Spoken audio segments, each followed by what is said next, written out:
And welcome back everybody to coverage of the 10-cent LPL Summer here. It is week 5, day 1 here as our second match kicks off with Energy Pacemaker Hong Kong on the left there versus Positive Energy on the right. My name is Pastry Time. I'm going to be joined by Papa Smithy. Papa, an amazing opening game to kick off week 5. I don't know what to do right now because we kind of thrown our expectations out the window, but should be a great match here between these two teams. It's one of those results where I have to check myself, do some deep breathing, center myself. I really did see what I saw. If you guys are jumping into this game having missed the previous match, go back and watch it because the first game of week 5, day 1 was just crazy. And EPHK here, they're against a Positive Energy team who super struggled against YG in their last outing. Maybe they sniffed blood. Maybe, but the bands have actually already finished here in this draft as well. We've got Twitch, Lee Sin, and Twisted Fate. They're the bands there for EP. And Positive Energy, you've gone Thresh, Elise, and Zack as their 3 bands. Be interesting to see what the first pick is here. Elise was the band last game. Renekton's been a super contested pick, so maybe that'll be him. And Domox here is considering the Jarvan pick, which, a strong ganking jungler, never a bad pick. No, I do like the Twitch ban here as well from EPHK, by the way. It seems like some of the teams, at least here in the LPL, are like, you know what, let's just not deal with that guy anymore and ban him out. So I like that went for the first ban here. Jarvan, as you said, very strong jungler, so happy to see him here. Looks like Positive Energy can respond with someone who's been seeing quite a bit of play, actually. Not that guy, though. It was Shen I was thinking of, but Maokai, really? That would be very different. I don't know what's going on anymore, Papa Smithy. We've got all sorts of champions being selected here, so... We'll wait and see. Maokai would be an interesting choice, but I have to think they're going to move away, and it looks like it's probably going to be Nami. And Nami Shen, as Shen does get locked in there. Yes, Nami Shen. And to be fair, this makes plenty of sense because Shen, he's kind of seen plenty of play on and off, it seems like, kind of throughout his lifetime, really, as a champion in the league, but it seems like a couple of teams are bringing him back here in the LPL, and I have to say, when teams play well with Shen and really understand how his ultimate works and how to apply pressure on the map, really strong here. It's nice to see some Shen being played again. And we even saw PDD from Invictus Gaming mixing things up with that DPS Shen last week. So there are still options when you play Shen. Sunfire Trinity Force was the famous Darian build, of course. PDD went all out. There was a Ghost Blade in that game, but that was when they were far ahead. Or it could just be the traditional tanky Shen that's still super strong. Yeah, and regardless, however they play it here, Nami Shen, not a bad 2 first picks there for Positive Energy. Looks like EPHK can have Caitlyn and Ari as their next 2 here. And now PE going to move through. Would be too surprising to see Varus, actually, although we haven't seen him for a little while. And Fiddlesticks, though, he'll be very interesting here. I have not seen Fiddle for quite a while, but he may make a return here in this game. I was going to say could be support, but I guess with Nami already picked up, that's probably not going to happen. Looks like, though, we're going to change it up and have Nocturne instead. And Kog'Maw's the eventual luck here. We haven't seen Kog'Maw at all in the LPL as far as I can remember, at least in the games we've casted. Still a super strong champion, just a champion that kind of been overlooked for other options. I guess Twitch and Vayne most notably recently, but the Kog'Maw lock-in is super interesting for me. They have the Shen here, so you can see the Shen Kog'Maw synergy there, having given the immobile high damage dealer that Shen shield. And Nami, her peel is very strong, but Kog'Maw Nami strikes me as a very weak lane. I think early on, absolutely, I agree with you there. We talked about Nami Vayne being kind of weak. At least, you've got kind of potential there to outplay your opponents. The Condemn, right. The Condemn and the Tumble outplay is there, and I love this lock-in on the EPHK side. The Malphite lock-in. Malphite against a champion with no escape is a beautiful choice. It is, and we have Malphite, Jarvan, Lulu in the house for EPHK. If that's not, the Super Friends Initiation Dive team, I don't know what is. This is the part when Nami's like, team, please. What? How? Why? There's just not much you can do against that initiation trio. No, Lysandra is the last pick here. You're absolutely right. Could be trouble there, but I have to say, as weak as our early laning is, I cannot think of a lane that I think is more powerful, to be perfectly honest, than Kog'Maw Nami. There is so much synergy there between those two champions. Everybody knows how powerful Kog can be, moving in as a late game hyper carry, and I like the lane a lot. It's just a matter of can Positive Energy survive the laning phase as Kog'Maw and kind of make everything happy from there. I think their team supports him really well, so definitely protecting that Kog, but as you mentioned, Papa, the dive buddies here for EPHK, there is just so much. There are so many problems that Nami has to deal with here, and it's going to be very interesting to see if he can deal with all of them. Just ended the Lulu ultimate, to complement I mean, both Jarvan and Malphite just have so many tools to work against that Kog'Maw. The Lulu ultimate to accentuate that potential for a charm pickoff. It's not a happy day to be Kog'Maw, but if you can get to late game, maybe get that Banshee Veil and start to get those damage items going. I do like the damage options on this positive energy side, just because they have a little bit more damage. It's not a massive amount. It's mostly on the back of the increased Kog'Maw damage compared to Caitlyn, but I do like them in the late game. But getting there against this really strong EPHK comp is going to be hard. Absolutely, and it'll be interesting to see how these lanes actually shake out here. EPHK have Ari down the bottom right now, so maybe thinking about a 1v2 there. I mean, Caitlyn's certainly a fine champion against Kog'Maw, especially in the early levels. I mean, Bioarcane Barrage can give you a couple of problems when it hits level 3, I believe, to actually outrange you as Caitlyn. So, Cog definitely gets play in those sort of lanes, but Bioarcane Barrage, doesn't last forever, and Caitlyn range is always 650. But it looks like EPHK are actually going to rotate mid here and try and pressure Lissandra instead, although, as I say, that everybody's moving back around, but we are going to have the buff started up in about 10 seconds here, and looks like the lane's maybe going to shake out as expected. And looks like with Super Cat in the mid, that is exactly what's going to happen here. Yeah, and it'll be on Caitlyn Lulu here just to harass this Kog'Maw at every opportunity and make sure that he doesn't leave lane with any sort of a CS advantage. As we do see Caitlyn Lulu actually do the double golems here. They're not worried about getting to lane a bit late, and they're just happy to use the high DPS from Lulu on those auto attacks to take down the early camp. Yep, Ding now finishes up his blue buff. Looks like down the bottom we are going to have those golems finished up for the bottom lane as well. In fact, no CS missed, it seems like, this time around. Kane actually slightly ahead in CS here as Piltover Peacemaker going to come in and start pushing this lane. Absolutely what you expect here. I mean, Kog'Maw, in almost any lane he's in, really just wants to freeze the lane in a favourable position, kind of towards his turret if you can. And Caitlyn, of course, as almost always, is going to be wanting to push this lane as fast as possible. I guess the interesting thing is there's not a lot of gank pressure coming out, at least pre-6 from Nocturne here, so the one thing you can say about double golems in the early level 2, they're just going to stick Kog'Maw under his turret as much as possible and just try and grow the CS lead like that. Yeah, there's a lot of aggression here, much trading back and forth down towards the bottom lane there.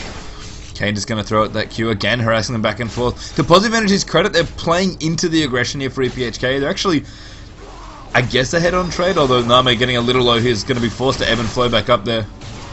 And they're certainly going to have to be careful. I think at this point, maybe the trade's a little too good here. In fact, Name getting quite low there with their headshot. Jing still level 1 though, pastry time. Yeah, that's true. They're finally Dings over. Those double golems really providing a nice advantage in the early game. In fact, Jing is really low in his jungle. Nocturne, I think, forced to back away from his own double golems, and yeah, I think that's what happened. Nocturne's going to have to go back to base. I was going to say, I really liked it. Doran's Wait, especially on Nocturne, seems like such a great way to start off, but unfortunately, if you can't finish off your jungle, maybe it's a little awkward. Yeah, he actually went back for the camp because his smite was up. He's flashing. My goodness, he was on no health bars according to the champion indicators on the side. That is some impressive calculation from Jing there. Playing with fire. Managed to stay at level 4, so things are well for now here. Actually, even on CS with Jarvan, so didn't waste too much time there. And looks like both of the jungles here. Level 4. Doran's Blade now double Doran's out as Kane down the bottom. They're going to get bubbled up as well. Name going to try and get in there. Pops his barrier there as Laupi goes in as well. But looks like everyone's just going to back away slowly. Again, the aggression from the bottom lane. Very tempting. In fact, Laupi going to get aggressive. Picks up first blood with the last auto attack there. And a very strong play there from Lulu. All that aggression pays off in the bottom lane for EP. And the level advantage too, pastry time. It all comes from that, and I wish I was a fly on the team. Okay, no. Caught himself under tower there. Don't know if he had some sort of technical problem, but that was not pastry time. That was a disconnect as far as I can tell as the pause comes out. That is super awkward. Yeah. Looks like, actually Jojo going to come in here again. Super Cat quite low, but there's a good knock up from Jarvan. Jojo going to get it turned around there, and Ari should be able to get out of this one. In fact, even throwing out the damager onto Jing, the red buff. Jarvan a little too strong. There's the flash auto attack for more damage. The Q in there as well. Very close to picking up Jing, but Nocturne lives on a sliver of health there. It looks like Caitlyn is back. Looks like, thankfully for everyone's sake, including yours at home, the pause was skipped in the VOD, but yeah, that was an unfortunate problem there for Kane getting trapped under that tower. He took two free turret hits and the kill went through. I don't know how the rules apply to that, but I guess the only happy thing there is that the support got the kill and there was no assist or experience coming out for Kog'Maw. Yeah, a little awkward there, unfortunately, but Kane does die to what we assume could be a disconnect, but play has resumed now. I mean, hard to comment on. I think we'll just kind of exactly. We don't have the information to speculate on it, but super awkward. Yeah. And now Name has returned to the bottom lane. Double Doran's up by Cog. Vamp Scepter Doran's blade up there for Kane on that Caitlyn.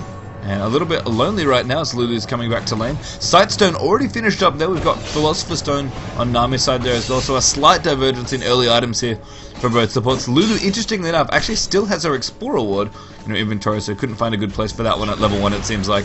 There's the bobble going to come through as well. Sicker with a bit of the harass, but Lulu going to turn it around there. Pig's now going to come out of those auto attacks as well. So the damage trades there, just back and forth here.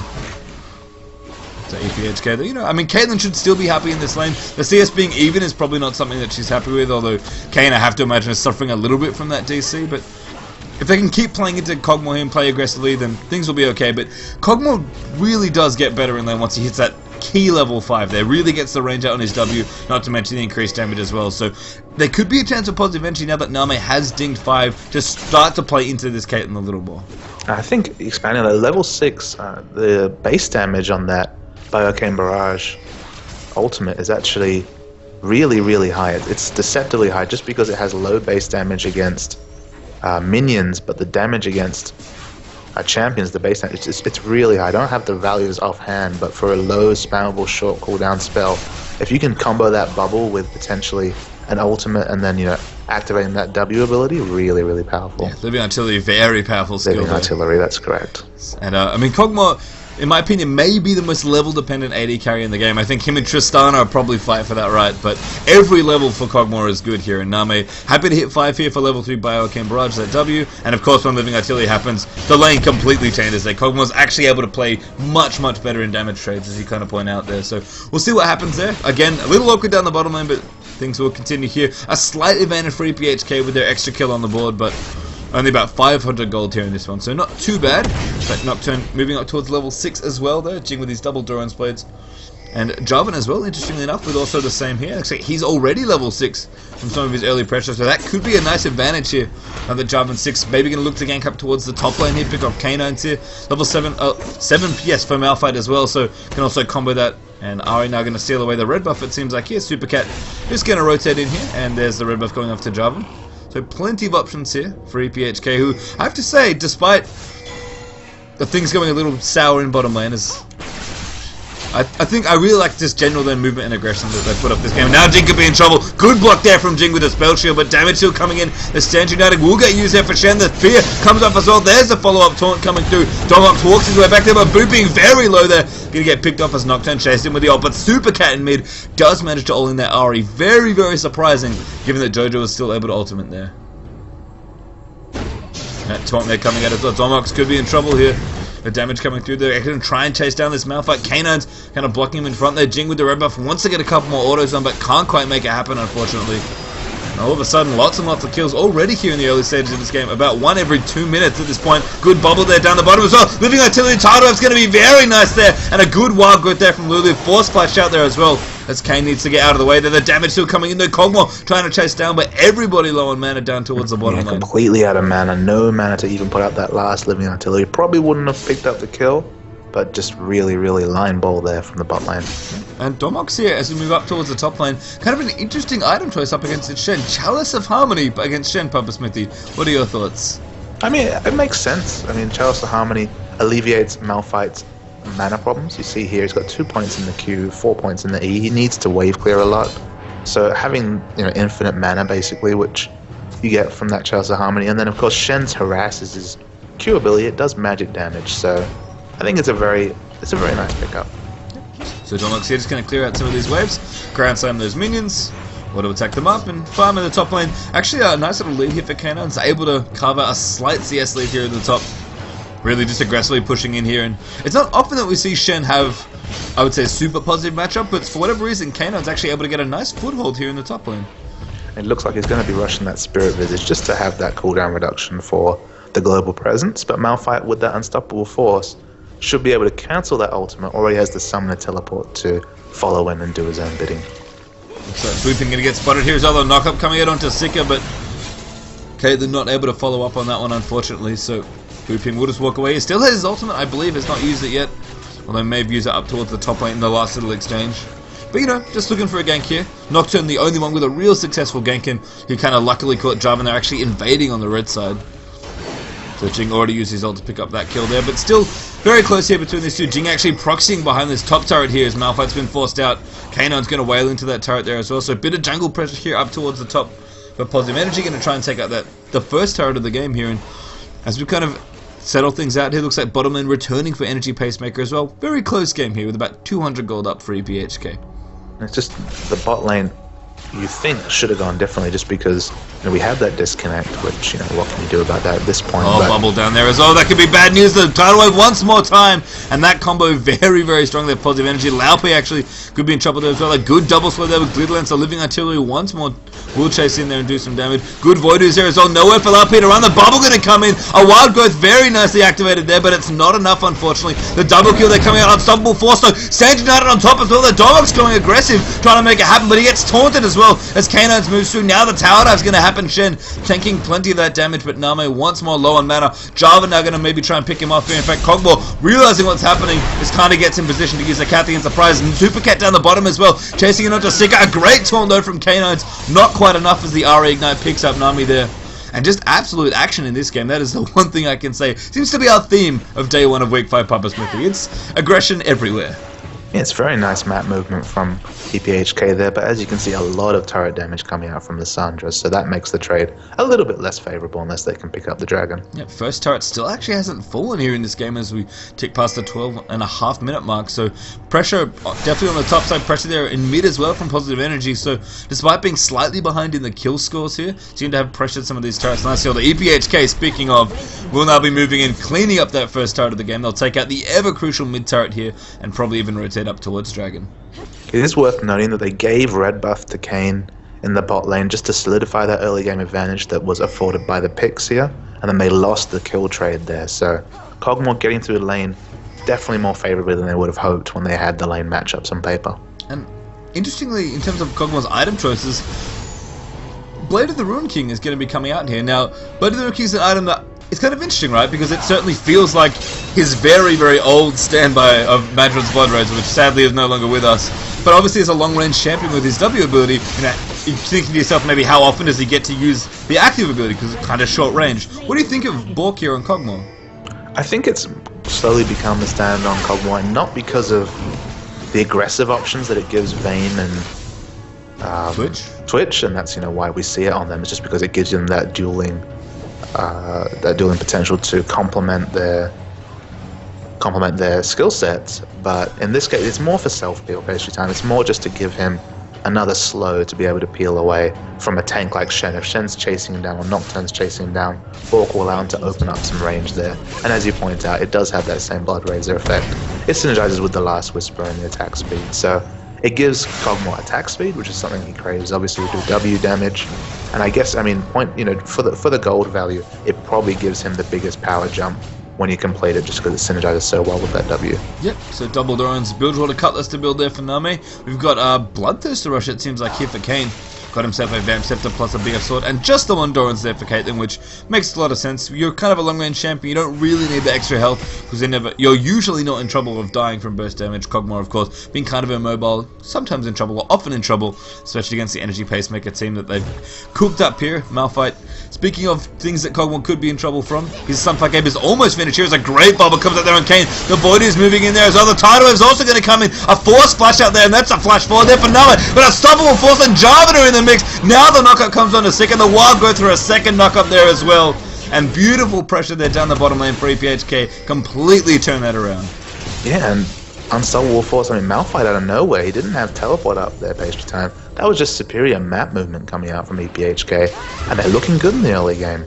Yeah, they seem to be quite aggressive here, despite, I think, still at the bottom of the table here in terms of the LPL Summer so far. Easily, Patreon. They have the reverse score of what OMG had before the previous game. They are at 1-11. Oh, Jarvan Cataclysm there as well, forcing the flash here from Jing. Also taking out the bottom turret. We mentioned it in this game, Positive Energy, I believe, second place currently in the standings so far in the Tencent LPL Summer.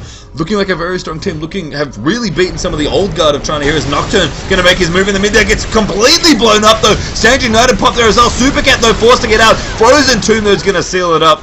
And Lissandra's going to pick up that kill there, but the fact that 4 members of Positive Energy committed to killing that Ahri, and Super Cat almost killed Jing is quite a play there from that Ahri. And it's kind of the reverse of the previous point, but it's important to note that 2 kills were netted with Malphite's movement before. But I mean, a kill and a mid-turret, similar result for Positive Energy. Yeah, Positive Energy going to pick up their first turret of the game here. Absolutely crucial that they pick up that mid-turret, and they do in fairly timely fashion. Now going to pop over, look to maybe steal the blue buff, but it's not there, so JoJo's just get a little disappointed there, walk up towards the top lane and try and maybe see us up there. Spirit Visage finished up on Shen there, so Kanan's, that ult's going to be up a little faster. And even though, you know, I guess Malphite does do quite a bit of magic damage, so it works there nicely. But I have to say, just generally, I quite like Spirit Visage early on Shen. And I think one way or the other, you're going to go with the same first 2 items with Sunfire Cape, Spirit Visage. The order just depending on your lane matchup, I suppose. He looked down here, Infinity Edge was the actual final complete on Kayn here. Of course, gives him the most right-click damage onto enemy champions. Caitlyn, not a champion you usually expect by the Rune King early on, so a lot of single-target damage coming out of Caitlyn. Kanan's going to walk in wrong place, wrong time. The knock-up there, almost landing for Booping. As Shen's going to taunt himself out of the way. That was maybe a little impatient there for EPHK, but Kanan's going to be happy to get away with his life there. As he goes back up towards the top lane, just a little further back now, going to try and farm up a little safer possibly. The Oracle's out here as well, so Booping now can move through with this aggressive Jarvan jungle. I mean, he doesn't have too many other items. He's really got Double Doran's Spirit Stone, Kindle Gem as his items. That doesn't build into much of anything here. Sticker there. Once more, that RE DFG coming out. And we kind of failed to mention this before, but part of the reason why Supercat was doing such a good job of almost killing that Nocturne despite being, what, essentially 1v4 after the fact, that DFG RE came up very nicely here, and really this is what you're afraid of when you see RE. It's so scary at this point of the game when she can just pretty much kill anyone.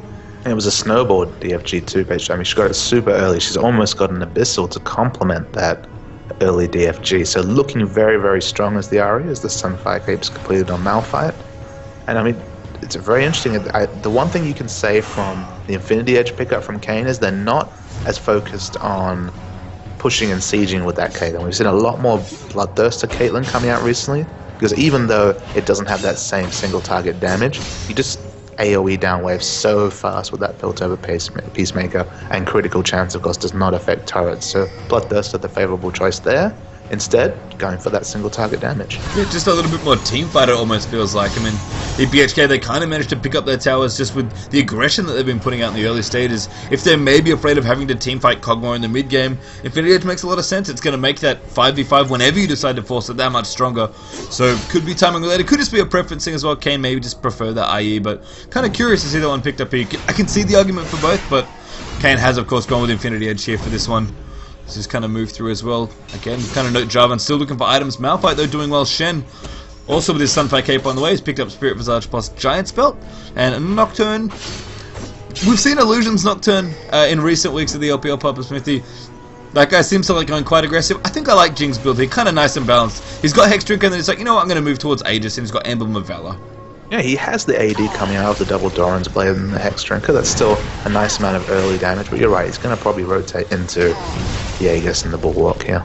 Abyssal Scepter actually the first item up for Lysandra, just noticing that one as well. Do you like that? I mean, we already mentioned Abyssal Scepter and RE and how well that synergizes. I think commonly, as you kind of said, Papa, people figuring out Lysandra a little still, but it almost feels like Zhonya's is just something you want. If not first, then probably second here for JoJo. It'll probably be the second pickup. I think the Magic Resist was just an answer to the very early needlessly large rod and AP that Supercat was getting. It was like that to quell the snowball basically, as we see potentially a fight coming out around the Dragon.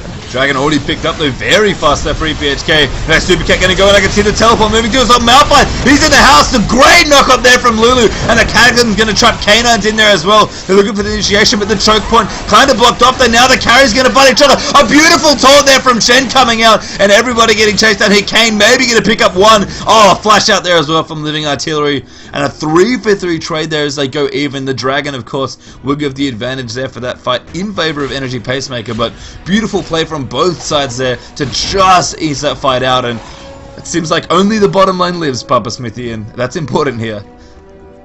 Actually a very awkward fight coming out from EPH. Oh, the flash incoming here. Try and make it happen. Yeah, Name wants to blind, he smells it. Voidu's out there as well. Gets turned into a cupcake though as the Hex comes out there. But Kayn though looking bad there, gets bubbled up there as the shutdown comes out from Kog'Maw. Now Name, quite the hoot. Laopi's going to try and make it happen. Flashes out as well there as the red buff is going to be enough. But no, the shield coming out there for Laopi. Sicker though with vision there with that ward. Managed to get the ebb and flow for the kill. Not every day you see that one coming out. And I guess 4 for 4 or 4 for 5 at the end of the day there, with Positive Energy picking up the extra kill there, but of course Energy Pacemaker with the Dragon. I guess the awkward thing though is that, I mean, Ari at that point had DFG and Abyssal complete. Like, she was completely huge on mid-game items, but died with her flash up, which lets you know that probably some mispositioning there. Didn't feel like they got the maximum purchase from that Ari pick in that fight. I thought it would have been a far more one-sided fight for Energy Pacemaker Hong Kong. Yeah, I mean, definitely something to go back and watch.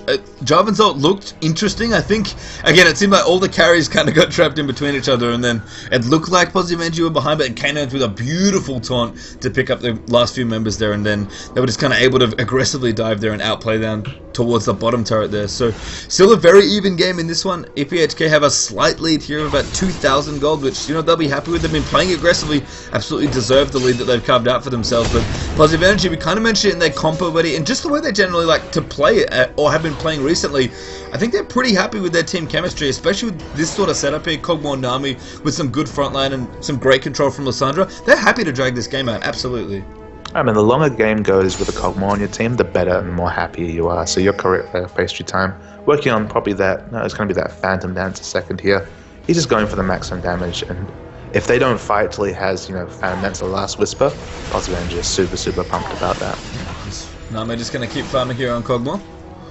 So Sika now has an Oracles of his own, so he's going to be able to clear out some wards as well. I think the biggest difference here in this game, and part of the reason why the mid game looks like it's going to be stretched out a little longer, so despite the fact that the teams are close on gold, and the items therefore kind of reflect that, the extra towers that EPHK have is affording them a lot more time to move around the map and a lot more chances at aggression here. And, you know, they've kind of got the counter oracles to move the wards out so they can reclaim vision of their own jungle, but just in general you can see Positive Energy really backs up against it when it comes to moving around the map, and they're just going to have to try and protect their turrets up as best they can. They've got Shen up in the top lane to maybe do some split pushing, but EPHK can absolutely afford to be aggressive in the lower third of their opponent's map, and Positive Energy do not have that luxury right now. And EPHK have two options with this Malphite here. Of course, Malphite, if he's anywhere near sight of Shen, is able to cancel that stand United. But he also has that stand, that Summoner Teleport. So it seems like they want to keep Malphite grouped for that potential surprise unstoppable force, rather than just play reactionary to that Shen until the teleport's back up. Yeah, that's definitely a good point there, and that Summoner spell is coming back off cooldown here. Kanad's, of course, with his ultimate, trying to just push out whatever lane he can, going towards the bottom lane now. Maybe try and climb up a couple of extra towers here for Positive Energy, as they only have the mid turret. It looks like now Jin going to go into that Super Cat as well. The Sand United coming through as well. A good Spirit Rush over the top, and Domox actually going to spot them up, but he gets frozen to him. Now that Super Cat now coming in as well. Jojo going to get charmed up there as the Hex comes in, and that's going to be the unstoppable force, but Kog'Maw's going to pick up the counter kill as Malphite goes down here. The taunt coming through for Shen, just trying to close the distance a little bit. I think the rest of EPHK going to be able to get out here. Lulu trying to cut in the back with Glitter Lance as well. Kana still very aggressively taunting here. Just wants to close the distance, but gets charmed up there. Nowhere else to run. There's a slot and another there as 90 Calibernet goes into that Glitter Lance. So Positive Energy forced to back out there. A 1-for-1 trade there as Malphite goes out for Lissandra, but I think in general, Positive Energy not too unhappy with that trade. There's no real front line, because Booping, honestly, as Jarvan, he's reasonably tanky, but he's not the same initiator that Malphite is.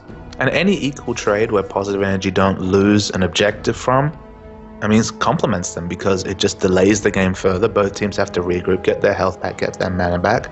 More time for Nami to farm on that Kog'Maw. More time for Chen to split push up the top as well, and more time for Nocturne to work on the bottom tower here. I mean, Nocturne, it's an interesting split pusher. You can definitely, you know, move in with your ultimate when you've got it, but pushes down the minion waves quite quickly as well. So there's almost the triple push threat that can come out from Positive Energy as well. And we didn't even bring it up before actually, but Positive Energy have kind of one global and one semi-global there between Shen and Nocturne, and they haven't quite used them, you know, to massive effect there, using, you know, piggyback that Nocturne in with a Shen on top of him. But up the top there with the gank with Super Cat, kind of saw the interaction, and they definitely have the potential to really spread their pressure out all across the map here, and that probably is going to get them to late game where they really, really want to be.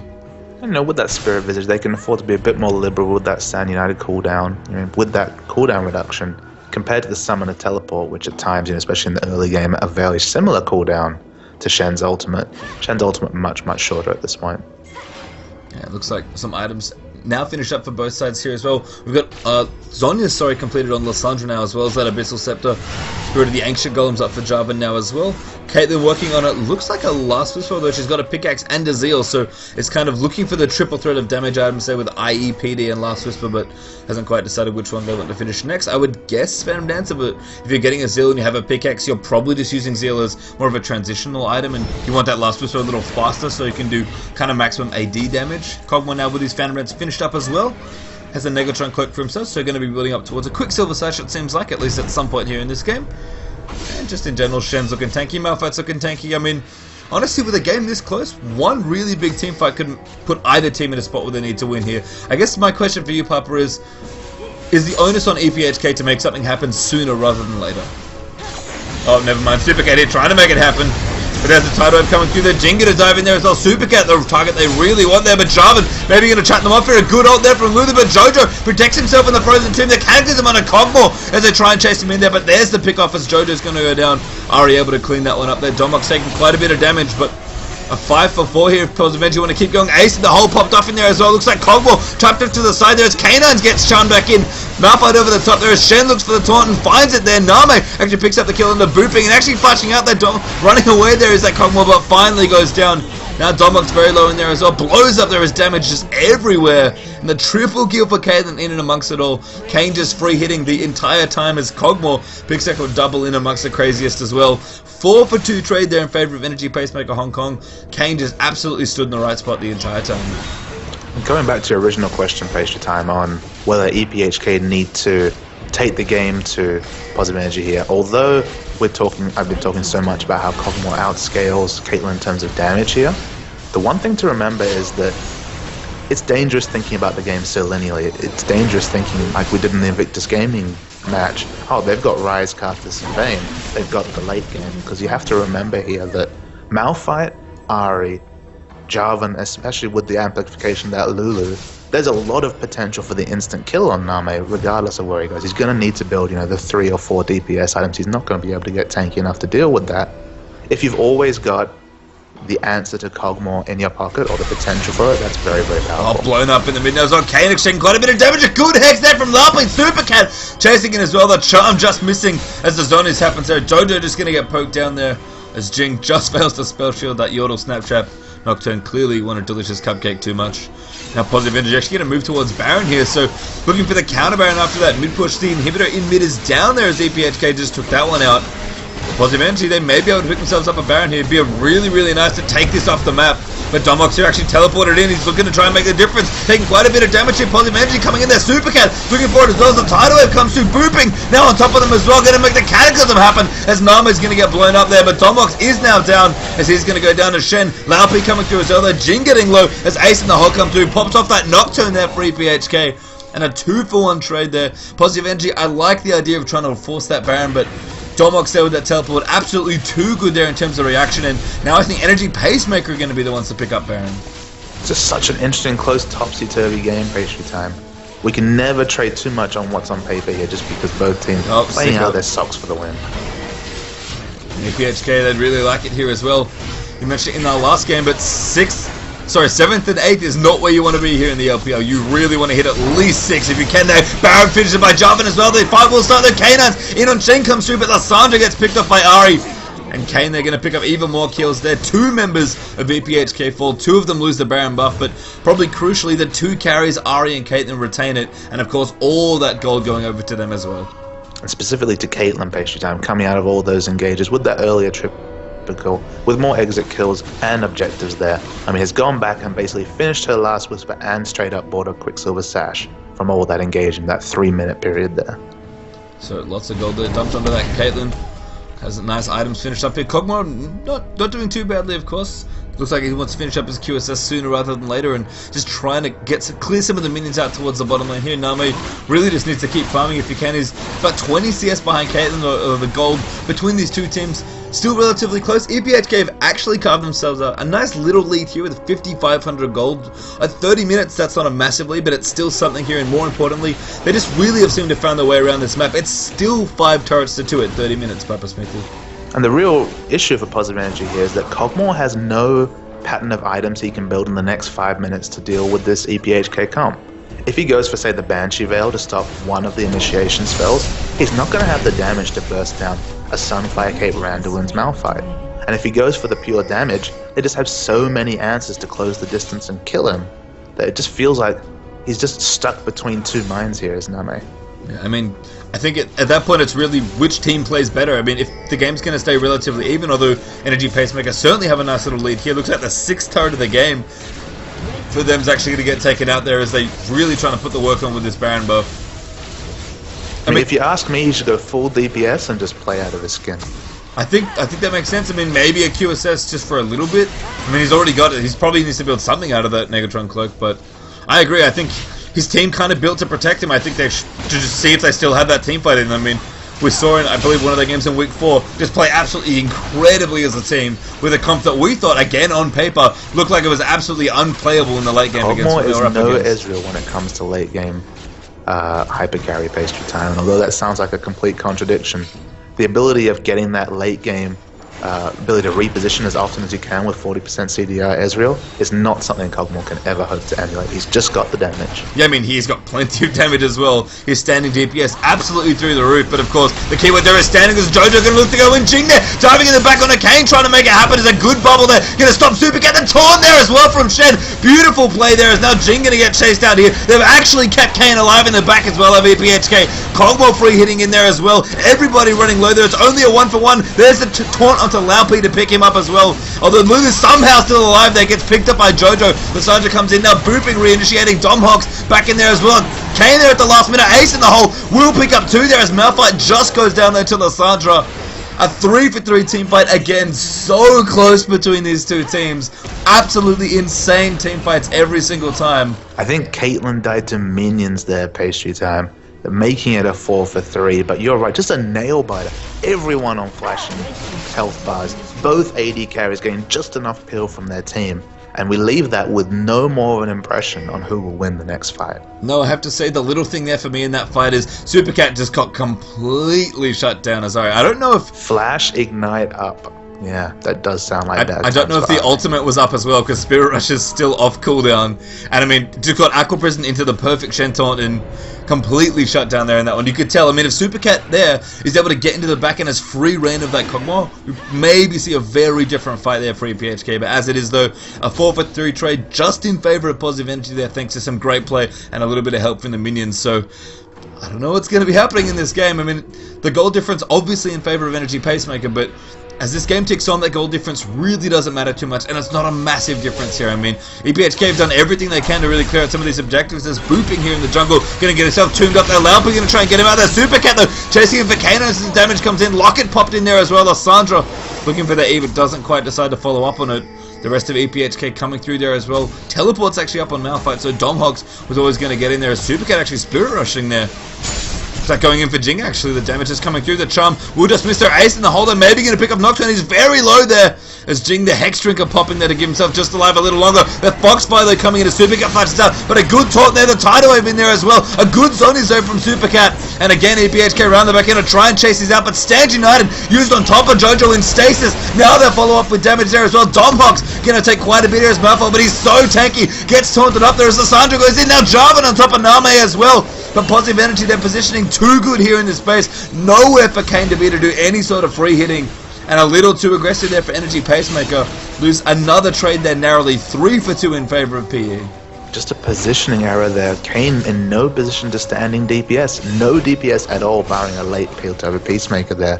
To only go 3-for-2 there, it almost flatters EPHK, because that was a really, really big positioning misplay from them. Yeah, I mean, ace in the hole, not enough there. Certainly with the 3 items that Kane has. Infinity Edge, Phantom Lance, the last swoops, that would have loved to be in range auto attacking. And, you know, it's not like we have, I don't know, some melee champion here. It's Caitlyn. 650 auto attack range can usually make something happen, but very aggressive dive there from Energy Pacemaker cost them quite a bit in this team fight. And Positive Energy doing the one thing that they probably need to be doing in this game, just delaying it as long as they can. I mean, 35 minutes we're almost up to now in this game. The goal difference that we've got, not only is it narrowing between these two teams, still only about 5,000 gold in favor of EPHK. It matters less and less as the clock ticks down here. I mean, look at the inventories on both sides. You can tell, Papa, almost everyone is stacked up full here.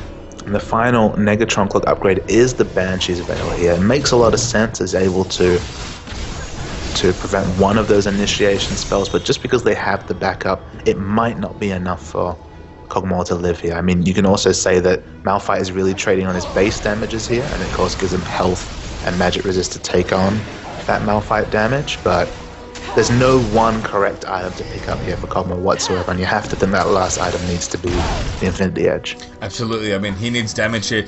They need to kill Dommox when he goes in, and he will go in hard. He is playing Malphite. EPHK here looking to set up for this Baron once more, though. And now both teams going to be put to the test one more time here in the 5v5. Oracles on both sides, of course, really jostling for position here. Both teams have good initiation as well. I think definitely the advantage on that side has to go to Energy Pacemaker, but Positive Energy, they can certainly make plays with this comp, and we've seen when they're able to get into the comfort zone and really just play together as a team, they seem to play absolutely out of this world League of Legends, no matter the comp that they really have here, and they've got an important carry that they can protect here as well with Kog'Maw, and he's almost has items right now. I mean, I think one of the things about QSS maybe not being that good is that, unfortunately for Kog'Maw, most of the CC that's coming out of him are knockups, which of course you cannot cleanse out of. And look at this, they've actually got the positioning advantage here, Pastry Time. Around the side here, Void is going to get thrown out. Just a bit of poke there from Living Artillery, but EPHK not interested. In fact, never mind. PE going to go around the side. Tideway going to move in there. Jojo getting forward there. Sands United on top of it as well. Jing there diving in the back, but Sonny's there going to come through. Looks like Kane's going to get taunted up by K9s as well, and they're just trying to dump on him there. Great play there from Positive Energy. They managed to peel off that AD carry. Kog'Maw still alive as well. As Sika the only one to go down right now. Booping nowhere near in the right spot there. And now Domhawk's likely going to get chased down as well. Doesn't quite get slowed up there as Living Artillery is trying to chase him out. Looks like Super Cat towards the top will recall out also. Lao P's okay as well. But a good 2-for-1 trade there for Positive Energy. And the real bad news here for EPHK is they're probably about to lose Baron. They have a crazy DPS fight going on here, based on Lulu. Oh, Jojo going in. Lao P with the damage. A Hex up as well. Oh, it's going to pick him up. The lock-in pop there as well. And the support outplays the AP mid there, as Lao P's able to pick up the kill onto Jojo. Unfortunately for Lulu, not going to be able to steal Baron as well, although maybe they're moving in for it. Domhawk wants to go in, he's looking for the steal. The Smite's going to come through there. Nocturne will pick it up there. The Baron Nasher has been felled by Positive Energy. Domhawk flashes out there, but already dead as the last auto chases him across the wall there. Now Supercat going to try and make the damage happen, but double buff Nocturne here forces the Spirit Rush there. Supercat actually going back in, maybe trying to get the damage done, but Jing quite tanky there on that Nocturne. Supercat again back once more time, but the Blade of the Rune King pop. There's all the charm coming in there, but I think Supercat probably dead here. A good flash taunt coming through there as well, and that's going to be one more kill for Name. 13, 7, and 9 now for this Kog'Maw. And this game is getting crazy, crazy, crazy, Papa Smithy. You got to watch your voice there, Patreon, because we're having really long fights. That's the second fight we've had this game, about the 3-minute long fight there, and I think maybe EPHK have just outlived their window here, outlived their usefulness in terms of a team comp here, just because that was the second fight in a row where Kayn was actually caught in a bit of a nothing position next to Ahri, away from all her tanks, away from all her peel, away from the Lulu ult even, and just died for free there. And EPHK, 2 positioning errors this late in the game, almost impossible to come back from, I'd have to say. And I think part of the issue is maybe not necessarily that Kayn is out of position. I think he is, but it's also that the way EPHK are kind of envisioning the way fights want to go for them is they're aggressively initiating on Kog'Maw specifically. Here is Jojo going to go in as well for the Ring of Frost. Booping, getting himself taunted up. Kog'Maw's actually nowhere near this one, so maybe he has to be careful, but it's 3v3 right now. Domhawk's going to come through as well. They're going to make it 4v3. Then Jojo, Stage United plus the Frozen Tomb. That Shan's going to port himself in as K9's come through. Now Name's going to join the party. Damage coming in there for Kog'Maw as Jojo narrowly gets out of the way. Domhawk's getting eaten there, and Positive Energy, no matter the situation, they seem to just find themselves a way to win. Supercat returns to the mid, but 2 kills already down there for Energy Pacemaker. And playing just absolutely the team that we expect when we see them, not when they played against Young Glory towards the end of week 4. This is the Positive Energy we know, Papa Smithy. Absolutely, they've just played so smartly and well here. I mean, Jojo bought about 6 to 7 seconds of aggro there. Enough for Name to come and join the fight, enough for them to win the fight. Middle inhibitor now under threat here. EPHK going to look for the miracle defense here on this one. They might actually have to back off here. The good taunt coming in for Kayn at the damage. Going to try and dump on a Super Cat. Nami, they're standing there trying to pick up Kayn. But GA's actually there. Very low is that Kog'Maw. Maybe forced to back away. The Kaynad's one more time taunts that Super Cat up. And Zon is now used for Ahri as well. Kaynad's still doing the damage. Super Cat is going to go down here. Nami picks up the inhibitor. Another taunt there as Kayn's going to get himself killed here as well. Living until the on top. Wild growth for Lulu will protect him though. But the damage still done here. Ace in the hole going to be blocked up by Jing. Laupe again chasing it down, trying to make more DPS Lulu happen. Oh my god, Domhawk's around the side, I see him. He teleports in, but a great void who's there from Nami cuts that off. Potentially a devastating teleport there from Malphite, but his flash, crucially, is still on cooldown. And Positive Energy are going to get away with that middle inhibitor. It's just a game of inches, Pastry Time. There isn't any big advantages here. We saw EPHK early in the game get a big advantage, and Positive Energy, no one fight, no two fights has allowed them to crawl into it. It's 3 or 4 engages, 3 or 4 times they've managed to outplay EPHK. They've crawled themselves back into the game. They're still behind on turrets, but they're ahead in gold, and that is an important thing when you have a Cogmore comp. Yeah, they've basically earned 8,000 gold from being down about 5, now up about 3 here in this one. I mean, 41 minutes we're now up to. Gold really not going to matter here at this point in the game. It's definitely about how the team's going to play 5v5, but as far as teamfight goes, Positive Energy channeling the spirit of the team that they were the form of the B team of World Elite, really just looking so good together as a team. And, you know, you look at a comp like this, you see it, you're like, you have to play it right. You really have to be careful, but all of Positive Energy are doing what they need to be doing here, and I think the same cannot be said for Energy Pacemaker Hong Kong. And I don't know if it's a philosophy thing where they're just using everything to try and kill this Cogmore, or if they're just not as experienced as a team like Positive Energy, but whatever's going on, whatever's been happening in the last 15 minutes worth of fights, Positive Energy have come out on top every single time. And that's not just comp, that's not just, oh yeah, we outpicked you in terms of late game. That's beautiful, beautiful team play from PE. And look at Name now, Page Time. 15-7-10, Infinity Edge, Play the Ruin King, Fan Dancer, Guardian Angel to replace the Banshee Veil, the Last Whisper and the Berserker Greaves. He's hit the critical mass. Barring some Distortion boots or a boot enchant, he is 6 items, and I don't know if they have an answer to the Guardian Angel full DPS Cogmore. I was going to say, I do like the GA here from Name. I think given how EPHK just know they need to kill you, getting a second life makes a lot of sense here. GA on Jojo is kind of cool as well there from Lysandra. I mean, that's just Troll City Pastry Time. GA on Lysandra, I mean, absolutely, it's 5 seconds of stasis and an extra life. Don't even bother DPSing me, that's 5 seconds plus is revived 3 seconds maybe on Guardian Angel. It's just... Yeah. I mean, there just should be a troll face over this Jodo's Lysandra icon on the right here. The nice thing, too, is that's still damage being put out as well. Lysandra can get in aggressively, afford to die or just stasis out, whatever she really needs to do. And then from there, I mean, Lysandra's still doing relevant damage. If you spam Ice Shard out over a long team fight, we've been seeing extended team fights in this game. Then, I mean, Lysandra's still relevant. You can't choose to ignore that damage rate. It's still there. Booping double knockup, they're going to come through. But just the damage going to come in. In fact, Ignite U's there. In fact, maybe even looking to go in here. Jojo throws out the E, thinks about it. He doesn't quite want to go here. K9 to the split push as well. All the while here, Positive Energy have still had the Shen pressure. K9's also been on point this game as well as Shen. And this is crunch time for EPHK. If they're going to have their own late game and turn this around, they've really got to make some miracles happen here. But we're going to have Shen up the top pressuring that inhibitor. 4 down the bottom for PE, pressuring the bottom side. We have Booping going to go in. He knows who he needs. He wants Name. Sanj now on top. There's Wildgrowth Pot Ensemble Force. Name quite low. There's Super Cat diving in as well. But Cataclysm actually knocks him off. Name happy with this situation there. The rest of PE peeling in there as well. Legendary for Name. Doesn't even pop the GA. Domhawks there. Flashes forward for the Seismic Shard to pick it off. A beautiful triple frost ring there for Lysandra. They snare everybody up. Now Kane's GA is going down, but Jojo picks up that kill. Kills everywhere for Positive Energy. Lulu the only one left alive. Not for much longer. No, never mind. As Laupe is going to be okay. But a 4-for-0 clean fight there for PE with nobody else dying. The bottom inhibitor is going to fall. The top inhibitor can fall if they want it. But pretty much at this point, everything's done here. Laupe, though, coming in. Home guard. Trying to make things happen. But this Cogmore just completely tearing apart this Lulu. Gonna run back towards the fountain. Still dies to a crit there as Lulu backs up towards the fountain. And a well-deserved drawn-out game there for Positive Energy. Absolutely fantastic League of Legends. We opened up with a giant killing this week, Pastry Time. Positive Energy made sure there wasn't 2 in a row. Just such amazing play. Just from one mistake from the EPHK side, you could argue 2 positioning mistakes. They won. They had to win about 4 to 5 fights in a row or go even. They couldn't afford to lose another objective just because the snowball had already begun. It was 4 turrets to 1. But they played out their socks. Name eventually got to that 6-item point on Cogmore, and they had the right answers and the right comp, and just some fantastic team play. The return of the Positive Energy we knew, not the Positive Energy we saw against Young Glory.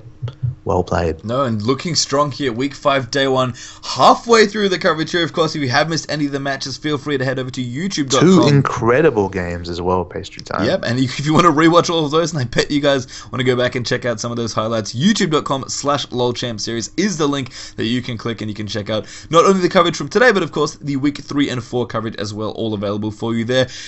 Halfway through 10-10 LPL Summer, week 5, day 1. Already shaping up to be an incredible weekend. We'll see what happens as we bring more coverage here. 10-10 LPL Summer will be returning soon.